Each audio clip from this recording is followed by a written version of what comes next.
Hello guys, और सब कैसे हैं आप लोग? सब बढ़िया होंगे। मैंने मशीन डिज़ाइन का सब्जेक्ट कंप्लीट करवाया। अब हीट ट्रांसफ़र हम पढ़ेंगे, ठीक है। मशीन डिज़ाइन की पूरे मैंने सारे जितने भी चैप्टर होते हैं सब पढ़ा दिए हैं। जो भी कंपटीशन से रिलेटेड है सब, उसके क्वेश्चंस गेट में प्रीवियस ईयर्स में जितने भी क्वेश्चंस आए सारे, ठीक है, मशीन डिज़ाइन के। अब हीट ट्रांसफ़र करते हैं। हीट ट्रांसफ़र के भी मैं सारे सब जो जितने भी चैप्टर हैं, जितने भी जो कॉम्पिटिशन से रिलेटेड है सब कराए जाएंगे। तो सबसे पहली बात, थर्मोडायनेमिक्स और वर्सेज हीट ट्रांसफ़र, क्या डिफरेंस है? थर्मोडायनेमिक्स में क्या बात होती है? थर्मोडायनेमिक्स में बात होती है अमाउंट ऑफ हीट, कि इतने अमाउंट ऑफ हीट ट्रांसफ़र करना है एक सिस्टम को एक इक्विलिब्रियम स्टेट से दूसरे इक्विलिब्रियम स्टेट में जाने के लिए, ठीक है। कोई सिस्टम है, सिस्टम समझ रहे होगे। अब उस सिस्टम को एक स्टेट से दूसरे स्टेट में जाने के लिए इतने अमाउंट ऑफ हीट लगेगा या इतने अमाउंट ऑफ हीट रिजेक्ट होगा। बस थर्मोडायनेमिक्स एनालिसिस में हम इतना ही पढ़ सकते हैं कि एक स्टेट से जाना है दूसरे स्टेट में, एक पॉइंट से दूसरे पॉइंट में, तो इतने अमाउंट हीट आप उसको सिस्टम को चाहिए या इतने अमाउंट ऑफ हीट वो लूज़ कर रहा है। बस ये बताता है थर्मोडायनेमिक्स में, केवल ये बात होगी। अब हीट ट्रांसफ़र में क्या बात होगी? हीट ट्रांसफ़र में बात होगी किस रेट से वो हीट ट्रांसफ़र कर रहा है। एक इक्विलिब्रियम स्टेट से दूसरे इक्विलिब्रियम स्टेट तो जा रहा है, सिस्टम हमारा एक इक्विलिब्रियम स्टेट से दूसरे इक्विलिब्रियम स्टेट जा रहा है, पर जो हीट ट्रांसफ़र हो रहा है वो किस रेट से हो रहा है, समझ रहे? किस रेट से, मतलब टाइम उसमें आ गया, टाइमिंग का फंडा आ गया कि कितना टाइम लगेगा हीट ट्रांसफ़र अगर हो रहा है तो कितना टाइम लगेगा उसको एक स्टेट से दूसरे स्टेट जाने में, कितना टाइम लगेगा हीट ट्रांसफ़र करने में और वो एक स्टेट से दूसरे स्टेट पहुंचने में। तो यहाँ पर क्या बात आती है? Rate of heat transfer. वहाँ पर तो केवल अमाउंट की बात आती थी कि इतना अमाउंट हमको ट्रांसफ़र करना है, बस, और कुछ उसमें देखना नहीं है। आपने कह दिया कि जैसे कि कोई भी अगर चाय का गिलास है, चाय के गिलास में अभी जाड़ों का टाइम चल रहा है, उसके अंदर उसका टेम्परेचर कुछ अलग सा होगा, ठीक है। टेम्परेचर इस समय मान लो उसका चाय का कुछ ज़्यादा होगा, हाई होगा, और इस समय ठंड के मौसम में उसका और सराउंडिंग का टेम्परेचर लो है, तो हीट ट्रांसफ़र होगा हाई टेम्परेचर से लो टेम्परेचर की तरफ। अब वो कब तक होगा? जब दोनों एक दूसरे के इक्विलिब्रियम स्टेट पे ना जाए, जब तक दोनों के टेम्परेचर इक्वल ना हो जाए तभी तक हीट ट्रांसफ़र होगा हाई टेम्परेचर से। हीट ट्रांसफ़र आपको पता है ना, कहाँ से? हाई टेम्परेचर से लो टेम्परेचर की तरफ हीट ट्रांसफ़र होता है, ठीक है। तो जो चाय का गिलास है, वो जो घॉट है, वो उसमें जो हीट है वो ट्रांसफ़र करेगा सराउंडिंग पे। जब सराउंडिंग को ट्रांसफ़र करेगा तो उसमें जो हीट निकलेगी वो तब तक निकलती रहेगी जब तक दोनों का टेम्परेचर इक्वल ना हो जाए, दोनों इक्विलिब्रियम टेम्परेचर पे ना जाए अपने, ठीक है। तो वो जितने अमाउंट ऑफ हीट निकली तो वहाँ पर थर्मोडायनेमिक्स क्या होगा? केवल वो अमाउंट ऑफ हीट देखेगा कि हाँ इतने अमाउंट ऑफ हीट निकली इस चाय के गिलास से।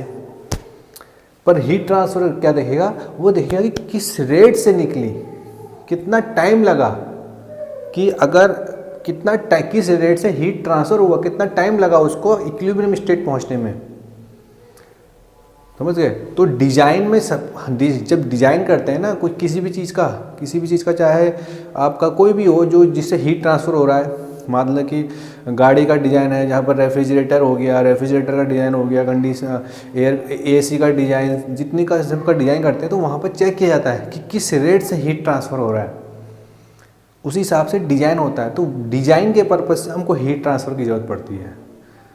केवल थर्मोडायनेमिक्स से ही काम नहीं चल जाएगा। डिज़ाइन में जब जाएंगे तब डिज़ाइन करेंगे किसी भी रेफ्रिजरेटर AC जिससे हीट ट्रांसफ़र होता है, तो उसमें देखा जाता है कि कितने रेट से हीट ट्रांसफ़र हो रहा है, टाइम देखा जाता है।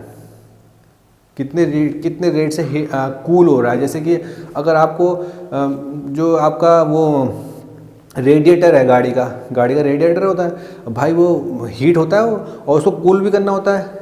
कूलिंग करते हो ना आप, और जब कूलिंग करते हो तो उसमें ये चीज़ देखी जाती है कि किस रेट से कूलिंग हो रही है उसकी। भाई जब ये चीज़ नहीं देखोगे कि किस रेट से कूलिंग हो रही है, वो तो हीट होता ही जाएगा और कूलिंग हो ही नहीं रही है। तो उसमें चेक करना पड़ता है कि किस रेट से हीट ट्रांसफ़र हो रहा है, किस रेट से हीट कूलिंग हो रही है।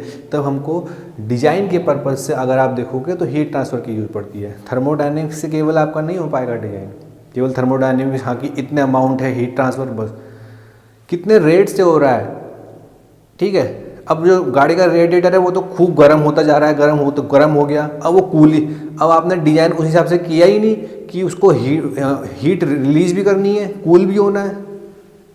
समझ गए ना बात, वही चीज़। तो किस रेट से वो हीट हो रहा है और कूल हो रहा है, तब देखा जाता है। हीट ट्रांसफ़र का वहाँ पर टर्म आता है, ठीक है। तो कौन सा टर्म आ गया, हीट ट्रांसफर। थर्मोडायनेमिक्स केवल क्या बताता है कि इतने अमाउंट ऑफ हीट ट्रांसफर हो रहा है from one state to second other state, one equilibrium state to other equilibrium state. पर हीट ट्रांसफर क्या है, रेट, किस रेट से हीट ट्रांसफर हो रहा है, ठीक है। अब बात आती है हमारी, अगर हम बात करें कि हाँ, अब देखो हीट ट्रांसफर में मैंने क्या बताया। अब हीट ट्रांसफर जो होता है वो उसका ड्राइविंग फोर्स क्या है, ड्राइविंग फोर्स उस हीट हमारा ट्रांसफ़र हो रहा है उसको कौन ड्राइव फोर्स दे रहा है हीट को ट्रांसफ़र करने के लिए, उसका ड्राइविंग फोर्स क्या है, टर्म आता है ड्राइविंग फोर्स। तो हीट ट्रांसफ़र का ड्राइविंग फोर्स है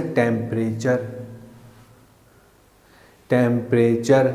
जैसे अगर आप इलेक्ट्रॉन ट्रांसफ़र होते हैं, इलेक्ट्रिसिटी का फ्लो होता है, तो उसमें जो ड्राइविंग फोर्स है वोल्टेज डिफरेंस। ऐसे ही यहाँ पर टेम्परेचर डिफरेंस। इलेक्ट्रिसिटी का फ्लो कब होता है, जब आप वोल्टेज का डिफरेंस लोगे, तो वहाँ पर ड्राइविंग फोर्स, उस इलेक्ट्रॉन के फ्लो को कौन ड्राइव कर रहा है, कौन फोर्स दे रहा है, ड्राइविंग फोर्स, वो हो गया वोल्टेज डिफरेंस। अब यहाँ पर आपका ड्राइविंग फोर्स क्या है हीट ट्रांसफर में, टेम्परेचर डिफरेंस। समझ में आ गई बात। तो अब आपको पता है हीट ट्रांसफ़र हाई टेम्परेचर से लो टेम्परेचर की तरफ, हाई टेम्परेचर से लो टेम्परेचर की तरफ। सेकंड लॉ ऑफ थर्मोडायनेमिक्स क्या कहता है कि हीट का जो फ्लो होता है वो हाई टेम्परेचर से लो टेम्परेचर की तरफ। Clausius statement, second law of thermodynamics ये तो कहता है कि heat to be transferred in the direction of decreasing temperature, ठीक है। अब थर्मोडायनेमिक्स का यूज तो है, हम कह तो रहे हैं, जो लॉ है थर्मोडायनेमिक्स के उसी को लेके ही हम हीट ट्रांसफर का एनालिसिस करते हैं। अब जैसे मैंने कहा ना, सेकंड लॉ ऑफ थर्मोडायनेमिक्स का हमने क्या लिया कि heat to be transferred in the temperature difference, जहाँ इन द डिक्रीजिंग टेम्परेचर, जिस समझ गए, हाई टेम्परेचर से लो टेम्परेचर की तरफ हीट का ट्रांसफर होता है। Second law of thermodynamics Clausius state में यही तो है, तो हमने उसका यूज तो लिया। अब जैसे first law of thermodynamics, first law क्या है, conservation of energy, conservation of energy है। तो इसमें कैसे यूज आएगा, इसमें ऐसे यूज आएगा कि जो हीट ट्रांसफर मैं सिस्टम को कर रहा हूँ, जो मैंने हीट ट्रांसफर सिस्टम को करा या सिस्टम से हीट रिलीज हुई, हीट रिजेक्ट हुई, तो उसकी सिस्टम की इंटरनल एनर्जी का change is equal to heat transfer.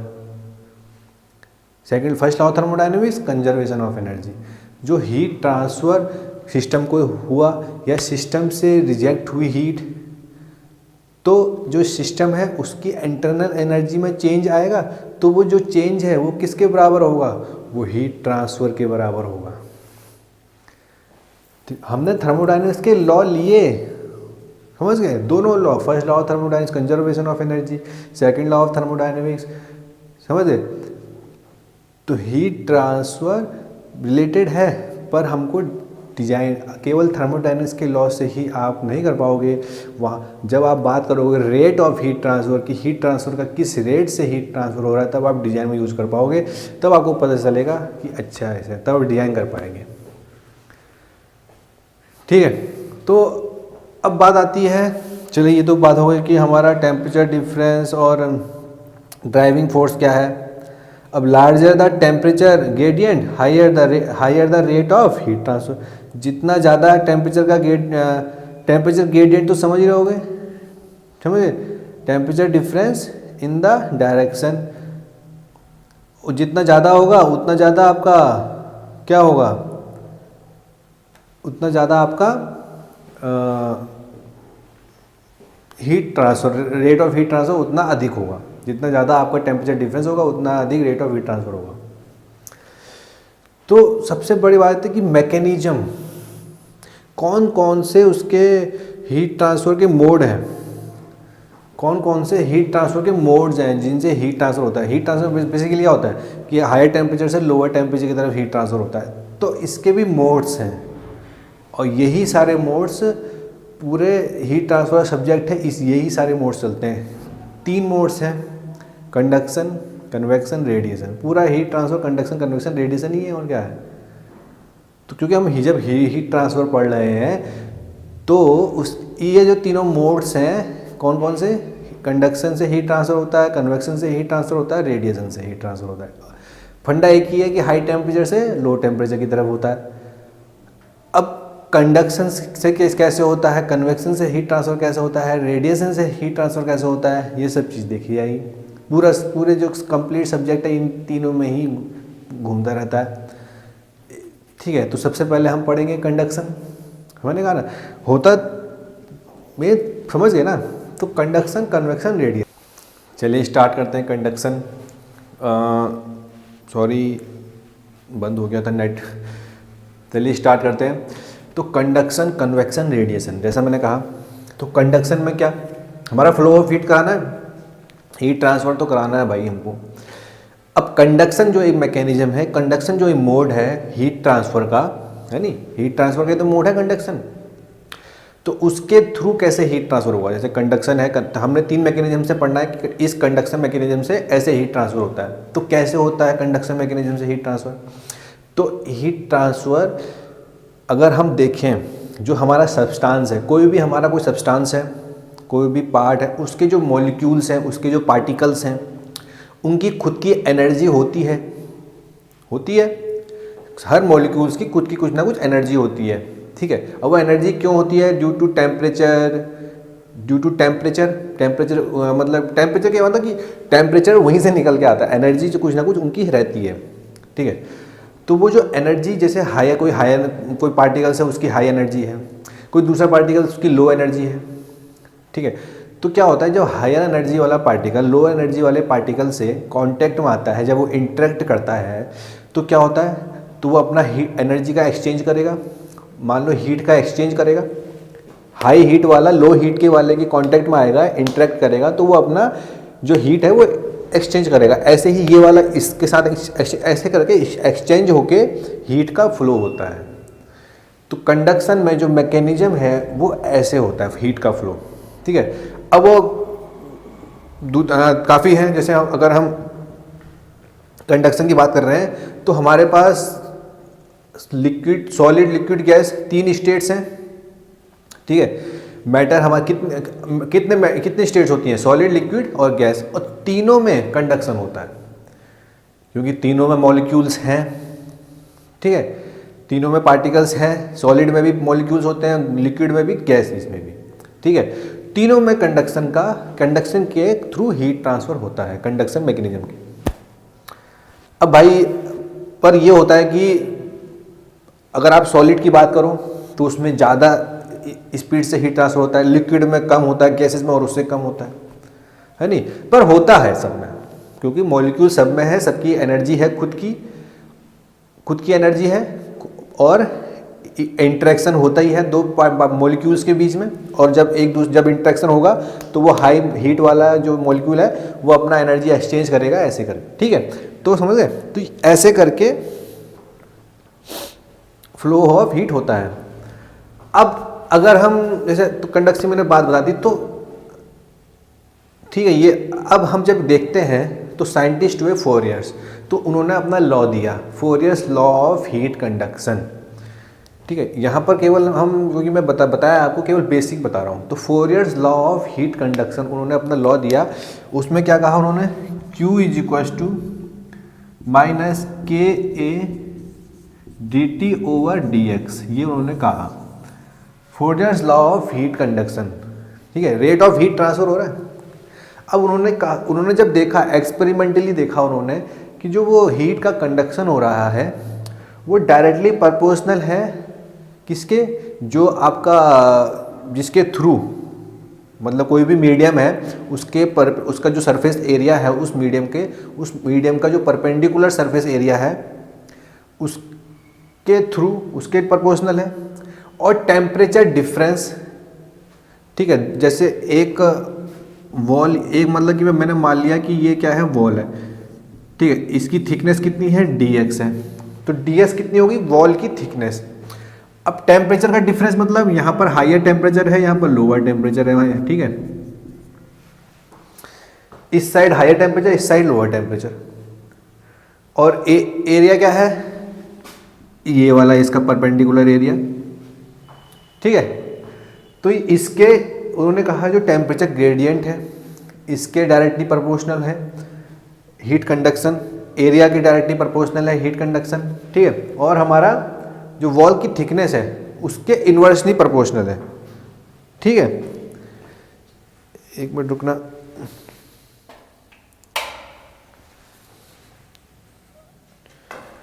ठीक है, कि जो हमारा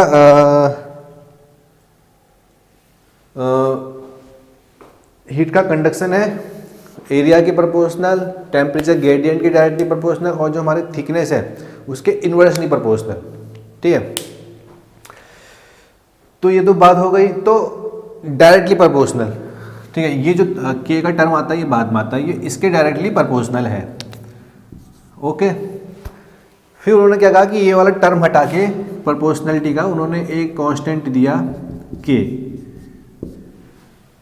इसको हम कहते हैं thermal conductivity of the material, समझे। तो यहाँ पर किस हीट कंडक्शन किस चीज़ पे डिपेंड हुआ, एरिया के, टेम्परेचर ग्रेडियंट के, थिकनेस के, और मटेरियल का जो मीडियम है, जो मटेरियल है जिस मीडियम के थ्रू हीट कंडक्ट हो रही है उसकी थर्मल कंडक्टिविटी के, उसकी थर्मल कंडक्टिविटी के। अब ये जो निगेटिव साइन है ये कैसे आया, अब देखो कि मैंने जैसे बताया था कि ड्राइविंग फोर्स क्या है इसमें, ड्राइविंग फोर्स जो हीट को कंडक्ट करवा रहा है, हमारा टेम्परेचर ग्रेडियंट, टेम्परेचर का डिफरेंस, वो ड्राइविंग फोर्स है। अब हीट का फ्लो होता है हाई टेम्परेचर से लो टेम्परेचर की तरफ, मतलब हाई एनर्जी से लो एनर्जी, समझ गए। अब हाई एनर्जी जिस पार्टिकल्स की है वहाँ पर टेम्परेचर ज़्यादा होगा, जहाँ पर लो एनर्जी है वहाँ पर टेम्परेचर कम होगा, है नहीं। तो हाई टेम्परेचर से लो टेम्परेचर की तरफ हीट का फ्लो होता है। अब जब हाई टेम्परेचर से लो टेम्परेचर की तरफ हीट का फ्लो हुआ,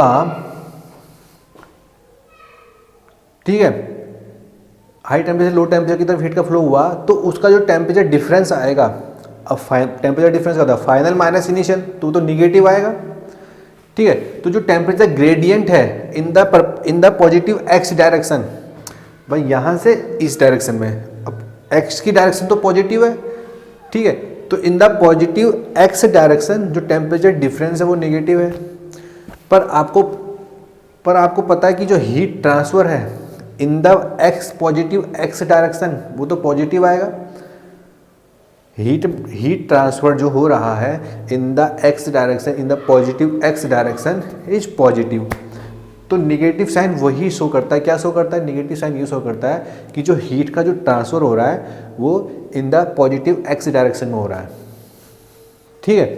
तो इसलिए हमने यहाँ निगेटिव साइन लगाया, ठीक है। तो ये बात हो गई कि फोरियर्स लॉ ऑफ हीट कंडक्शन। अब ये हर जगह वो वैलिड होता है, ये नहीं कि सॉलिड है तो सॉलिड में वैलिड होगा, लिक्विड है लिक्विड में वैलिड होगा, गैस है गैस में वैलिड होगा, सब जगह वैलिड होगा।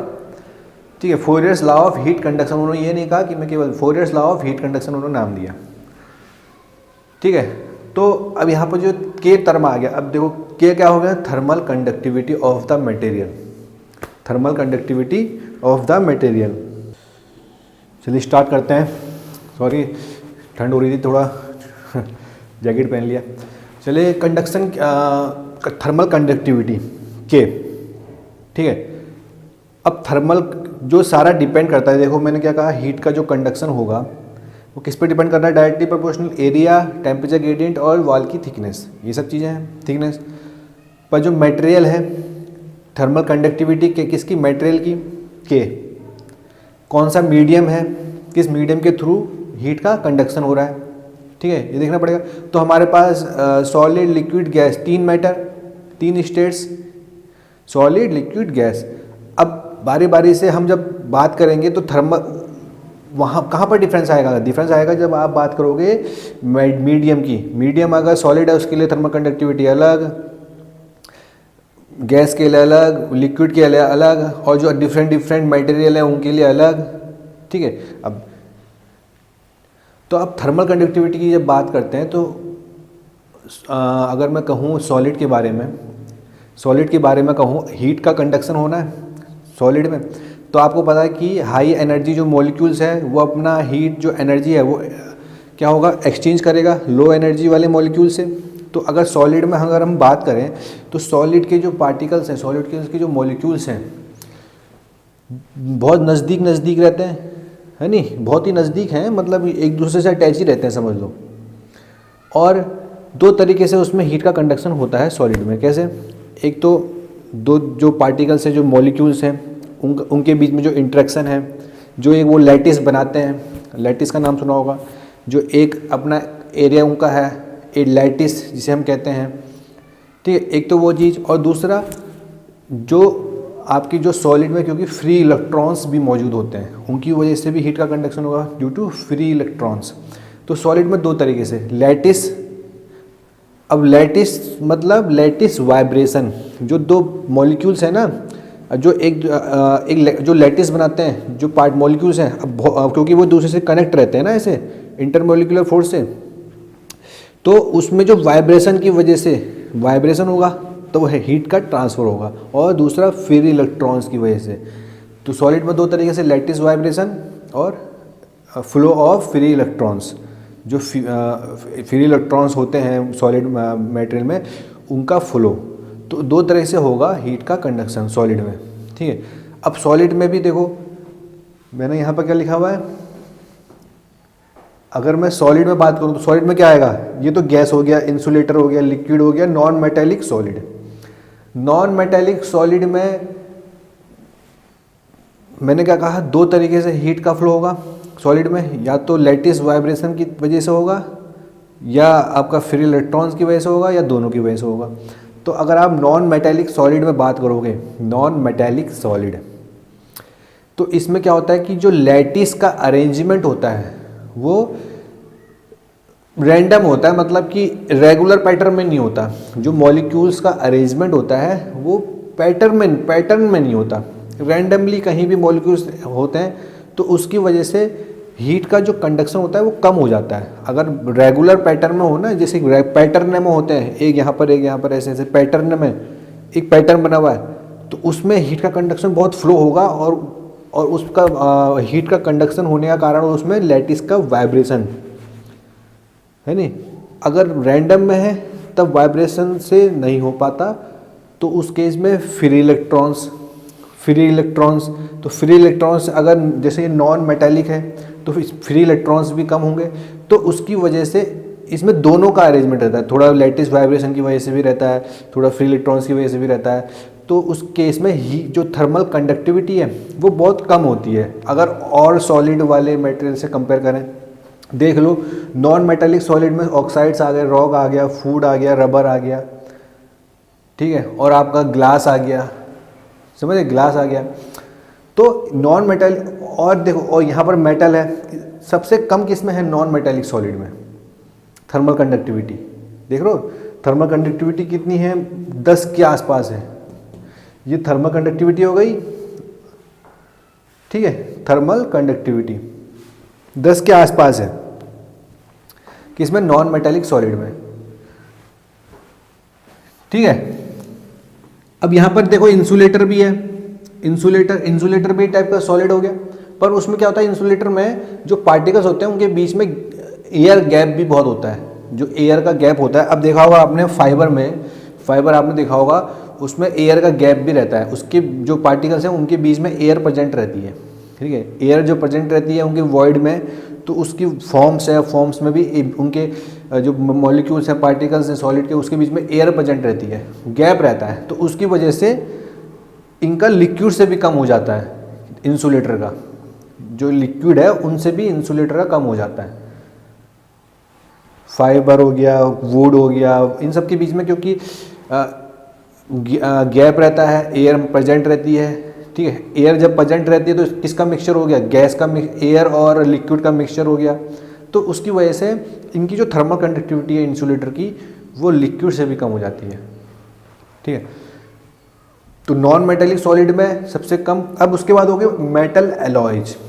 अब मेटल एलॉयज मतलब जब एक से अधिक मेटल कंबाइन करके अगर आप उनको बनाओगे तो वो एलॉय बनते हैं। अब एलॉय में देखो, एल्यूमिनियम का एलॉय हो गया, ब्रॉन्ज हो गया, स्टील हो गया, निक्रोम हो गया। अब स्टील में एलॉय है, कार्बन है, उसमें बहुत सारे मेटेरियल मिले होते हैं, आयरन, कार्बन, ये सब चीज़ें मिले होती है ना स्टील में। ब्रॉन्ज में भी 2-3 मतलब उनके काफ़ी केमिकल कंपोजिशन उसका भी रहता है ब्रॉन्ज का। तो ये एलॉयज हो गए। तो एलॉय में भी आप देखो कि उसके इनका अरेंजमेंट सही नहीं होता। ठीक है, अरेंजमेंट मैंने कहा ना, क्योंकि मैंने कहा सॉलिड में 2 तरीके से आपका हीट का कंडक्शन होता है, या तो लैटिस का वाइब्रेशन की वजह से, या उसमें जो फ्री इलेक्ट्रॉन्स हैं उसकी वजह से। अब अगर मेटल एलॉयज में बात करोगे, उसमें भी क्या कहते हैं, पैटर्न में रहता है, रैंडम रहता है, और फ्री इलेक्ट्रॉन्स भी उतने नहीं रह पाते। पर नॉन मेटेलिक से तो ज़्यादा ही है, नॉन मेटेलिक सॉलिड से ज़्यादा ही थर्मल कंडक्टिविटी है मेटल एलॉयज की। ठीक है, क्योंकि वो मेटेलिक है, उसमें फ्री इलेक्ट्रॉन्स रहते हैं present, in non metallic solid से तो ज़्यादा ही। ठीक है, अब बात करेंगे प्योर मेटल की। तो प्योर मेटल में सबसे जो डोमिनेट करता है हीट का कंडक्शन करने के लिए, क्या करता है? Free electrons. इसमें लैटिस का जितना डोमिनेट नहीं करता, लैटिस वाइब्रेशन का सबसे ज़्यादा डोमिनेशन किसका होता है? फ्री इलेक्ट्रॉन्स का। उसी की वजह से हीट का कंडक्शन होता है, फ्री इलेक्ट्रॉन्स का ज़्यादा डोमिनेट रहता है इसमें हीट का कंडक्शन होने में। किसमें? प्योर मेटल में। ठीक है, अब केवल प्योर मेटल की बात कर रहे हैं, सिल्वर, कॉपर, आयरन, मैग्नीज, कोई भी इसमें फॉरेन पार्टिकल्स प्रेजेंट नहीं रहता, कि प्योर का प्योर मेटल। अगर फॉरेन पार्टिकल्स कोई आ गया, कोई दूसरा कोई कंपोजिशन मेटल हमने डाल दिया, तो वो मेटल एलॉय हो जाएगा, उसकी जो उसकी वो कम हो जाएगी थर्मल कंडक्टिविटी। सबसे ज़्यादा होता है नॉन मेटेलिक क्रिस्टल्स। अब हमने देखो यहाँ पर क्रिस्टल्स का नाम दिया, मैंने कहा ना, जैसे डायमंड हो गया, डायमंड और ग्लास। देखो डायमंड भी उसी कार्बन का होता है, ग्लास भी कार्बन का होता है, पर उनके जो उनका लैटिस है उसका अरेंजमेंट दोनों का बहुत डिफरेंट होता है। क्रिस्टल्स का जो अरेंजमेंट होता है प्योर मतलब बेहतरीन अरेंजमेंट रहता है, उनके जो उनके मॉलिक्यूल्स हैं, लैटिस का जो अरेंजमेंट रहता है बेहतरीन रहता है। ठीक है, तो लैटिस के अरेंजमेंट की वजह से यहाँ पर डोमिनेंट क्या करता है? लैटिस का अरेंजमेंट, लैटिस वाइब्रेशन। तो लैटिस वाइब्रेशन की वजह से यहाँ पर थर्मल कंडक्टिविटी बहुत ज़्यादा हो जाती है।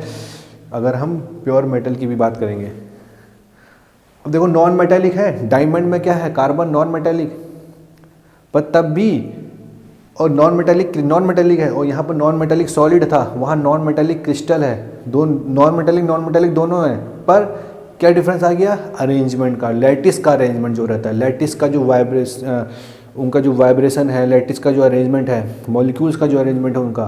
मैंने कहा ना, नॉन मेटेलिक सॉलिड में ग्लास आ गया, नॉन मेटेलिक सॉलिड में डायमंड आ गया। डायमंड और ग्लास सेम किसके होते हैं? कार्बन के, पर लैटिस का जो अरेंजमेंट रहता है वो बेहतरीन है किसमें? डायमंड में।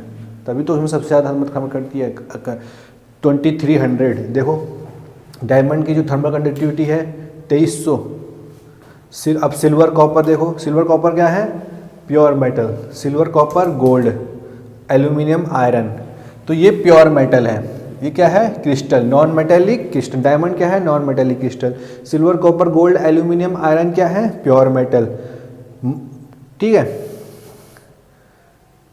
और उसके बाद क्या हो गया, मरकरी, मरकरी का देखो लिक्विड का। और ग्लास का, ग्लास क्या है, मैंने क्या बताया ना, ग्लास, ग्लास क्या बताया मैंने, दोनों कार्बन के, ग्लास और डायमंड दोनों कार्बन से है, पर ये एमॉर्फस मटेरियल है ये, ठीक है, दोनों कार्बन के हैं, पर इनके जो मैंने कहा ना क्या, जो अरेंजमेंट है लैटिस का डायमंड में, उस पर डिपेंड करता है पूरा।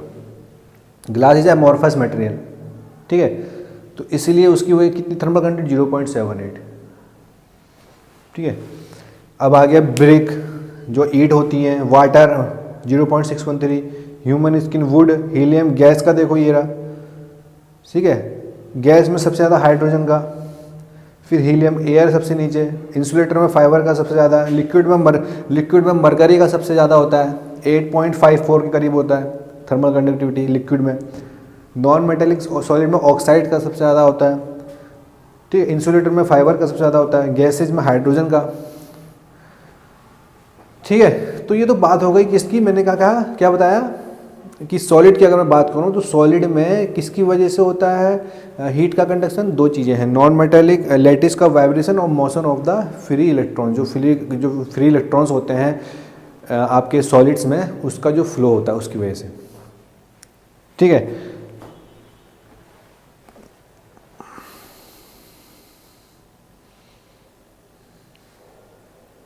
और अगर हम बात करें, अब बात करते हैं गैसेस की, तो गैसेज में जो हीट का कंडक्शन होता है, अगर मैं गैसेज की बात करूं उसमें जो हीट का कंडक्शन होता है, सॉलिड में तो आपने देख लिया कि हीट का कंडक्शन किसके थ्रू होता है, आपका लैटिस वाइब्रेशन और मोशन ऑफ फ्री इलेक्ट्रॉन्स। अब गैसेज में, तो गैसेज में अगर आप देखोगे तो उसमें क्या रहता है, उसमें जो हाई एनर्जी वाले मॉलिक्यूल्स हैं और जो लो एनर्जी वाले, देखो मैंने क्या कहा, कंडक्शन कैसे होता है, हाई एनर्जी वाला मॉलिक्यूल जब अपनी एनर्जी एक्सचेंज करता है लो एनर्जी मॉलिक्यूल से, तो हीट का फ्लो होता है, हीट का flow from high temperature to low temperature की तरफ होता है हीट का फ्लो। वैसे ही हाई एनर्जी वाला मॉलिक्यूल्स लो एनर्जी वाले मॉलिक्यूल्स को एक्सचेंज करता है अपनी हीट, तो हीट का फ्लो होगा, ठीक है। अब जब हीट का फ्लो होगा तो गैसेज में कैसे हो, अगर हम गैसेज में बात करें तो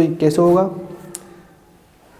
गैसेज में भी मॉलिक्यूल्स हैं, ठीक है, तो वो के मॉलिक्यूल क्या करेंगे, due to collision, due to diffusion, जब एक मॉलिक्यूल गैस का दूसरे मॉलिक्यूल गैस दोनों टकराएंगे, कोलाइड करेंगे, कोलिजन करेंगे, डिफ्यूजन करेंगे, तब क्या होगा, हीट का फ्लो होगा।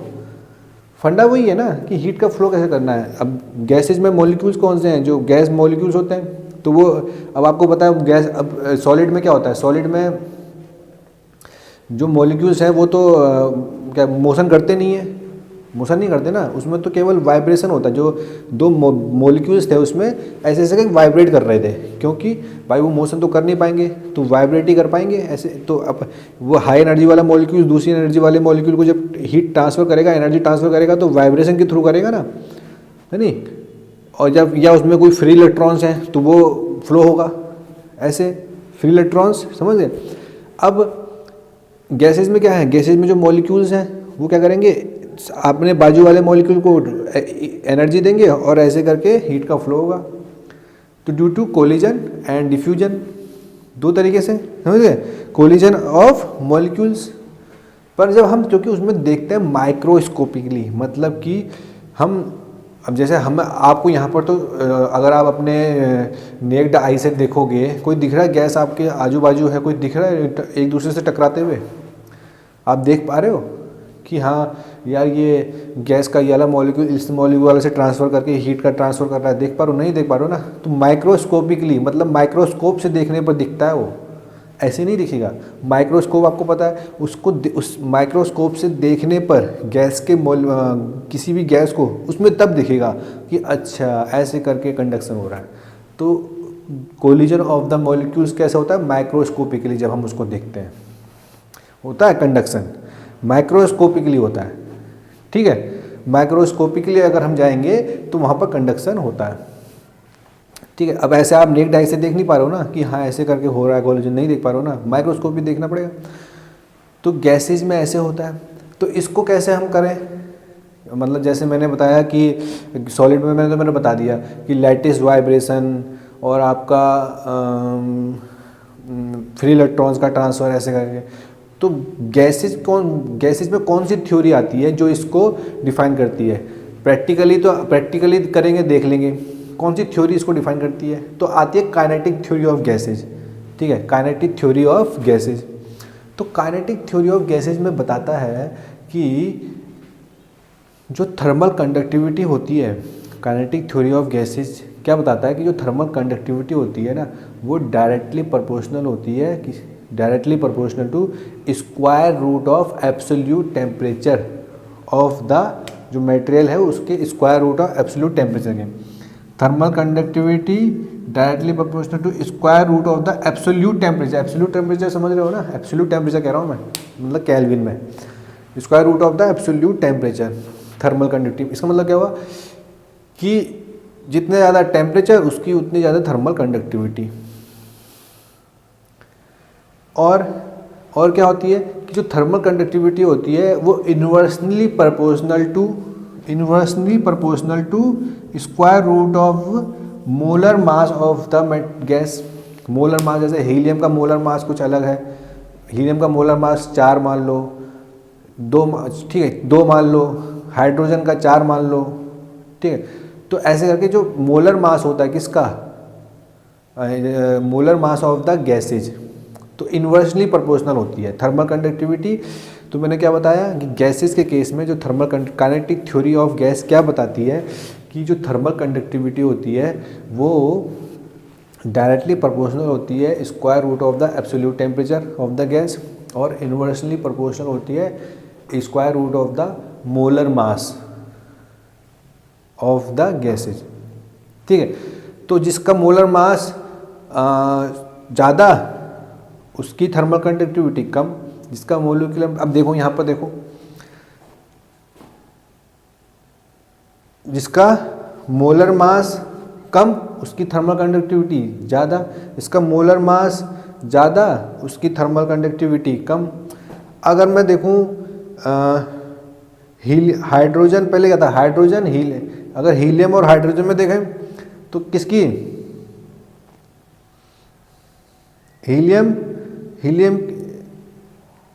और हाइड्रोजन की क्या है, ज़्यादा थर्मल कंडक्टिविटी है नहीं।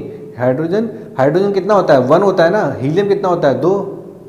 तो हाइड्रोजन क्या है, हाइड्रोजन का मोलर मास कम, हाइड्रोजन का मोलर मास कम है, थर्मल कंडक्टिविटी ज़्यादा है। हीलियम का मोलर मास ज़्यादा है, थर्मल कंडक्टिविटी कम है हाइड्रोजन के कंपैरिजन में, समझ गए। हाइड्रोजन का 1 हीलियम का 2 होता है ना, इससे पहले मैंने जो बताया था कन्फ्यूजन हो गया था, ठीक है। हाइड्रोजन का 1 हीलियम का 2, अगर एटॉमिक वेट उसका एटॉमिक नंबर देखोगे, हाइड्रोजन का 1 हीलियम का 2, तो मोलर मास हीलियम का कितना हो गया 4, हाइड्रोजन का कितना हो गया 2 और 4, ठीक है। तो हीलियम का 4 है तो थर्मल कंडक्टिविटी कम है तो मोलर मास के इन्वर्सली प्रोपोर्शनल। और टेम्परेचर अगर उसका है कुछ, अब जैसे यहाँ पर तो हम केवल रूम टेम्परेचर पर बात कर रहे हैं, जितनी भी थर्मल कंडक्टिविटी यहाँ पर लिखी है ना सब रूम टेम्परेचर पर ली गई है, सब रूम टेम्परेचर पर ली गई हैं। और एक बात और, सॉलिड के केस में अगर आप थर्मल कंडक्टिविटी आप देखोगे, हम क्योंकि जब एनालिसिस करते हैं ना तो कांस्टेंट मान के चलते हैं, हम मान के चलते हैं कि कुछ रीजन तक कांस्टेंट है, मतलब रूम टेम्परेचर पर ही लेते हैं हम, सारी जो एनालिसिस रूम टेम्परेचर पर ही होती है। तो हम मान के चलते हैं कि रूम टेम्परेचर पर उसका एनालिसिस हो रहा, रूम टेम्परेचर पर एनालिसिस लेते हैं तो थर्मल कंडक्टिविटी एवरेज टेम्परेचर ले लेते हैं और थर्मल कंडक्टिविटी को कांस्टेंट मान के हम एनालिसिस करते हैं। जितनी भी थर्मल कंडक्टिविटी है सब रूम टेम्परेचर पर है, ठीक है। तो एवरेज टेम्परेचर लेके जो थर्मल कंडक्टिविटी है कांस्टेंट मान लेते हैं, ठीक है। अब गैसेज में मैंने बता दिया, जैसे टेम्परेचर इंक्रीज होगा थर्मल कंडक्टिविटी भी आपकी इंक्रीज होती रहेगी।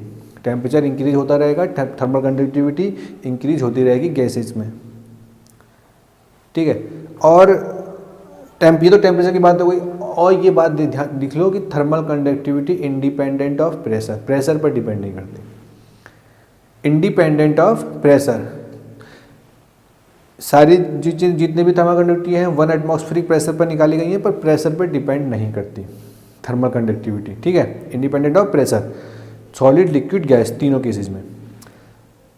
टेम्परेचर और मोलर मास, तो अगर गैसेस की बात करूं directly proportional square root of temperature और inversely proportional to square root of molar mass. ये किस केस में है? गैसेस के केस में।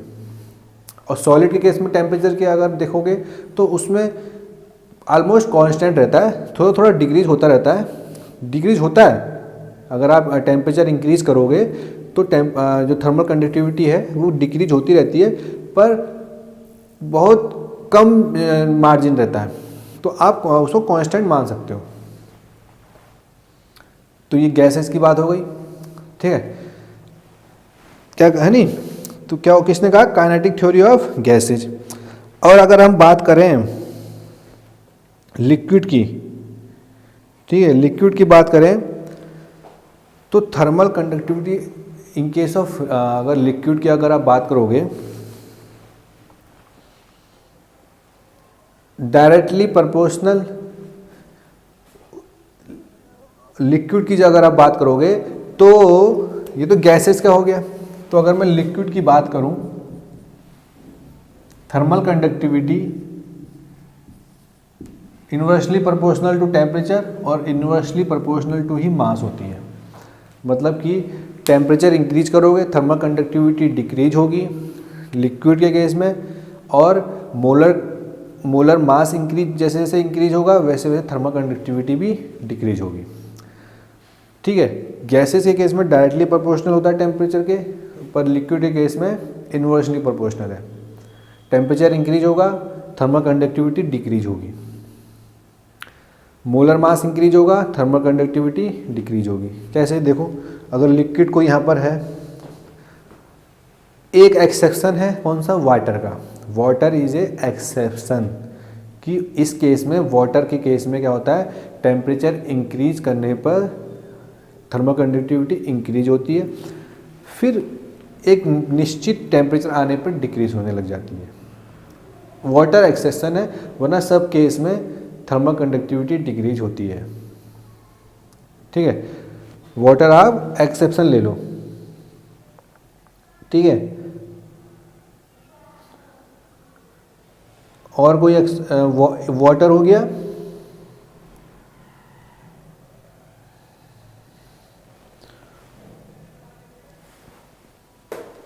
ठीक है। वाटर, तो मैंने क्या कहा कि अगर टेम्परेचर आप इंक्रीज करोगे तो थर्मल कंडक्टिविटी डिक्रीज होगी, किसकी? लिक्विड की। और मोलर मास भी अगर इंक्रीज करोगे तो थर्मल कंडक्टिविटी डिक्रीज होगी। क्यों? अब देखो क्या होता है कि लिक्विड है, लिक्विड का वहाँ पर इंटरमोलिकुलर फोर्स गैस से ज़्यादा रहता है और सॉलिड से कम रहता है। इंटरमोलिकुलर फोर्स रहता तो है, गैस से ज़्यादा रहता है इंटरमोलिकुलर फोर्स और सॉलिड से कम रहता है, ठीक। पर क्या होता है कि वहाँ पर जब अगर टेम्परेचर आप इंक्रीज करोगे तो थर्मल कंडक्टिविटी आपकी डिक्रीज होती है, ठीक है। अब जैसे मैं यहाँ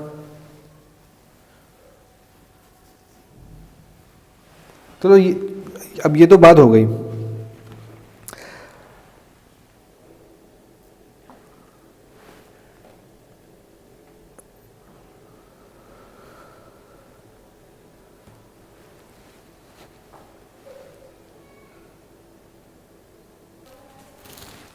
चलिए अब बात करते हैं थर्मल डिफ्यूजिविटी की।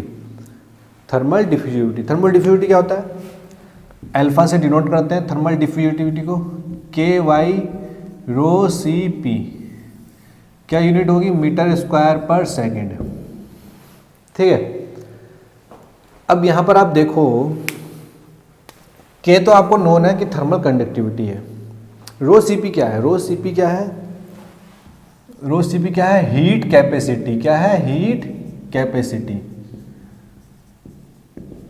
ठीक है, रो सीपी को क्या कहते हैं हम? Heat capacity. और सीपी क्या होता है इसमें? सीपी होता है स्पेसिफिक हीट, आपको पता है। और रो क्या है? डेंसिटी है। तो सीपी क्या है? Specific heat. और रो सीपी क्या है? Heat capacity. अब भाई दोनों में क्या डिफरेंस है? अगर मैं स्पेसिफिक हीट और हीट कैपेसिटी में बात करूं, क्या डिफरेंस है? दोनों ही किस काम आता है? हीट स्टोरेज कैपेबिलिटी बताने के।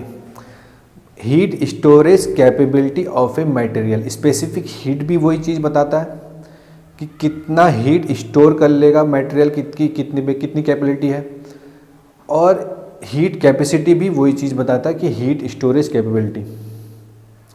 पर क्या होता है कि अगर स्पेसिफिक हीट की बात करें तो वो बताता है heat storage capability of a material per unit mass.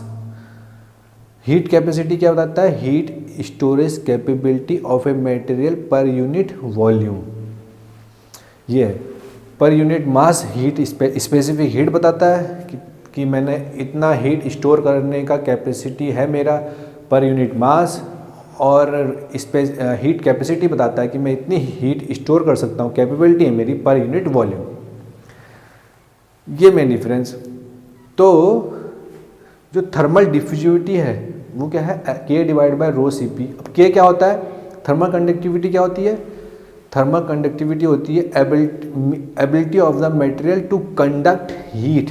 Heat को कंडक्ट करना। उस मटेरियल की क्या एबिलिटी है कि वो हीट को कंडक्ट कर सके। ठीक है, थर्मल कंडक्टिविटी क्या मेजर करता है? मेजर करता है कि ability of the material to conduct heat.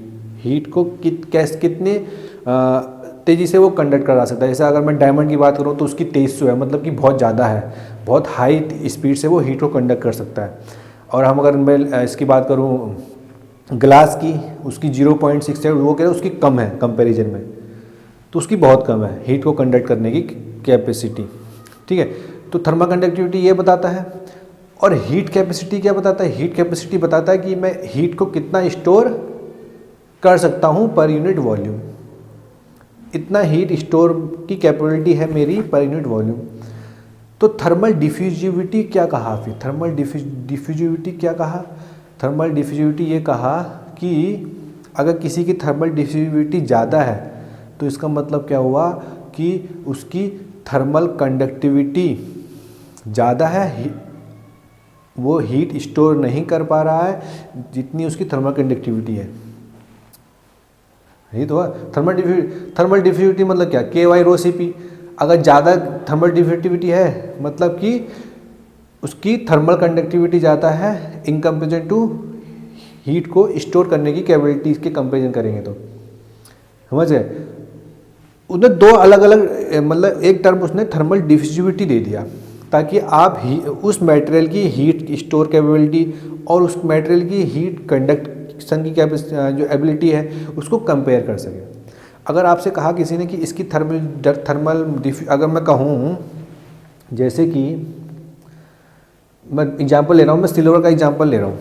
ठीक है, सिल्वर का जो थर्मल डिफ्यूजिविटी है वो है 149 10⁻⁻⁶ मीटर स्क्वायर पर सेकेंड। यह है थर्मल डिफ्यूजिविटी किसका? सिल्वर का। अब और मैं अगर मैं बात करूँ मरकरी का, चलो मरकरी की बात नहीं करता हूँ,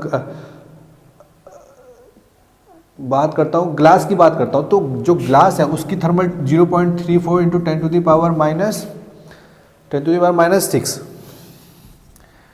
मीटर स्क्वायर पर सेकेंड। तो मतलब थर्मल डिफ्यूजिविटी ये तो हो गई सिल्वर की, ये हो गई ग्लास की। तो इसका मतलब क्या हुआ कि थर्मल कंडक्टिविटी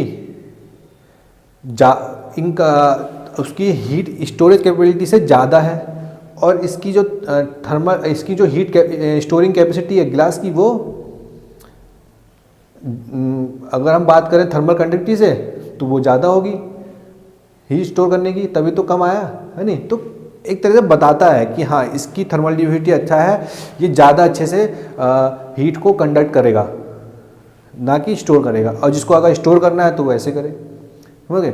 हीट स्टोरेज के अगर आप बात करोगे, जैसे अगर मैं वाटर की बात करूं, उसकी जो स्पेसिफिक हीट है 4.18, और अगर 4.18 स्पेसिफिक हीट मतलब हीट स्टोर करने की कैपेबिलिटी उसकी ज़्यादा है। और आयरन की एक तरफ बात करूं तो उसकी जो आयरन की जो स्पेसिफिक हीट है, अभी बताता हूं,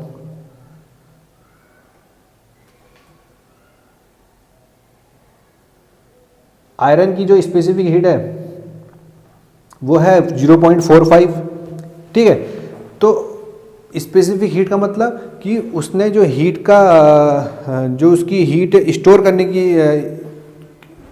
कैपेबिलिटी है वो कम है आयरन की, और वाटर की ज़्यादा है स्पेसिफिक हीट। और पर अगर आप देखोगे थर्मल कंडक्टिविटी अगर आप वाटर की देखोगे तो वो है 0.608, मतलब 0.6। और अब देखो यहाँ पर देखो ना, वाटर की कितनी थर्मल कंडक्टिविटी 0.6, आयरन की कितनी 80।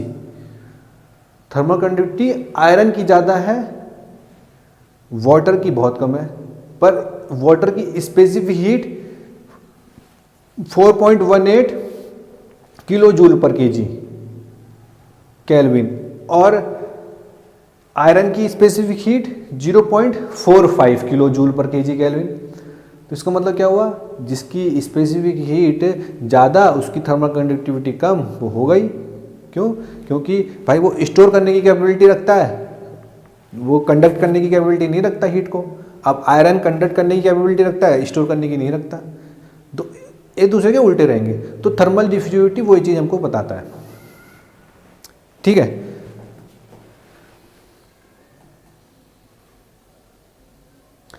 तो ये तो हो गया कंडक्शन का। कंडक्शन में काफ़ी चीज़ें मैंने बता दी, मतलब मैंने बेसिक बता दिया कि ऐसे थर्मल डिफ्यूजिविटी, थर्मल कंडक्टिविटी, ठीक है। अब इसका देखेंगे, मतलब इसके बाद में इस अभी थोड़ा थोड़ा का बेसिक बता रहा हूँ कि ये थर्मल कंडक्टिविटी ऐसा होता है, थर्मल डिफ्यूजिविटी होता है, सॉलिड लिक्विड गैस में इतनी थर्मल कंडक्टिविटी, सब चीज़ें ना बेसिक। अब जब डिटेल में पढ़ेंगे कि कंडक्शन में अगर आप सॉलिड प्लेट में लिखोगे, वो सब चीज़ें अभी डिटेल में आएंगी, ठीक है। अभी बेसिक चल रहा है, अभी कन्वेक्शन का बेसिक बताऊंगा, फिर रेडिएशन का, फिर डिटेल में एनालिसिस करेंगे, ओके।